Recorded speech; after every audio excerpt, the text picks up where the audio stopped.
What are we doing here? And where are we gonna go? It's like we just woke up one morning, and then it's welcome to the show. Don't ask any questions, just go with the flow. Make as much money as you can, and try your best not to get broke. Copy everything you see on the TV, from the hairstyles to the clothes, and don't think too often, just do exactly as you're told. And if you ever get confused, then just turn towards the alcohol. You'll still hear your thoughts, then just turn up the radio as you learn to live a lifestyle of drugs, sex, and rock and roll. But in all honesty, I just need to know, is there more to the cycle than growing and getting old? Living and dying just to leave behind a happy home and a whole lot of property that somebody else is going to own. I just really need to know before the casket's closed, 'cause I'm not willing to gamble with my soul, nor am I ready to take any chances. These are just simple life questions, and I'm just searching for some answers. Like, what are we doing here? And what is our purpose? How did we get here, and who made us so perfect? And what happens once we go, or is this world all really worth it? Questions we don't answer because apparently we don't really have to. There's no purpose to this life and our existence is merely natural. Then in that case, please let me ask you, did you create yourself, or was it somebody else who had fashioned you? 'Cause you're a being that's impeccable, faultless and unparalleled. You're a product of supreme intelligence, and I'm merely being rational. For there isn't a camera on this earth that can come close to the human eye, nor a computer that can compete alongside the human mind. And if the whole world was to come together, we wouldn't be able to create a single fly. So many signs, yet we still deny. As science tries to justify that all this could come from none, when it's a simple sum. 0 plus 0 plus 0 cannot possibly ever give you 1. So from where did all this order come? For everything has its origins, a maker, a creator of its own. I mean, the only reason you're watching this video is because somebody had to press upload. So we can believe in the Big Bang, but I'd rather believe in He who caused it to explode. Allah, the creator of everything along with every single soul. The ever-living, the master, the only one who is in control. Unlike his creation, beyond our imagination. And no, he's not a man, nor does he have any partners in association. He's on his own. And no, he did not ever leave us alone. Just like every manufacturer, he left us with an instruction manual.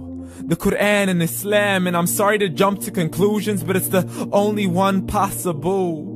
The only definition of God is the one and only supreme being. It's logical, a book with 0 contradictions, with miracles that are both scientific and historical, all revealed over 1400 years ago.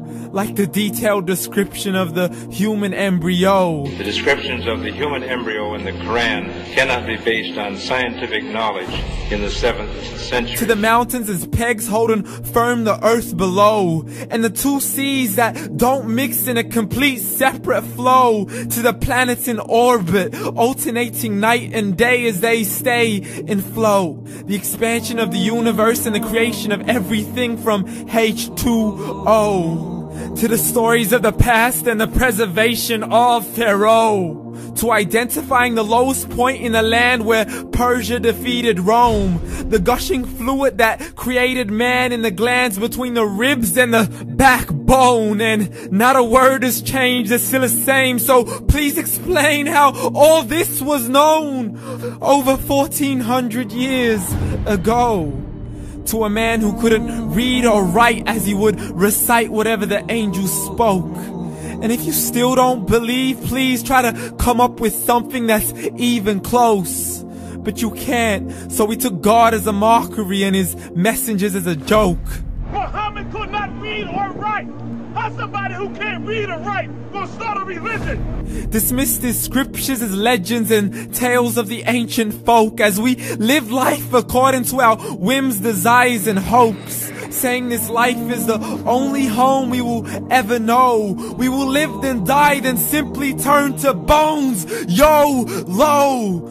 Correction, after the grass dies, the rain arrives and it regrows, and Allah promises to do the same thing to your very soul and bring you back from your very fingertips to your toes, as the all-seeing supreme being watches us so close, and we are surely being tested in our wealth, our health, and our self, and everything that we've been blessed with. So believe, for we will surely be resurrected and be brought back to our Lord and account for every single deed, as He hands us our books and orders us to read. From the bad to the good and everything in between. You yourself are sufficient for your own accountability, so don't be mad at me. You are the one who thought He wouldn't come back to me. I gave you a whole life long to search after me, but you were busy in all that which was temporary. So read, and glad tidings to all those who believed. And if you disbelieve, read. And don't let that day be the first day you find out what your life really means. Read.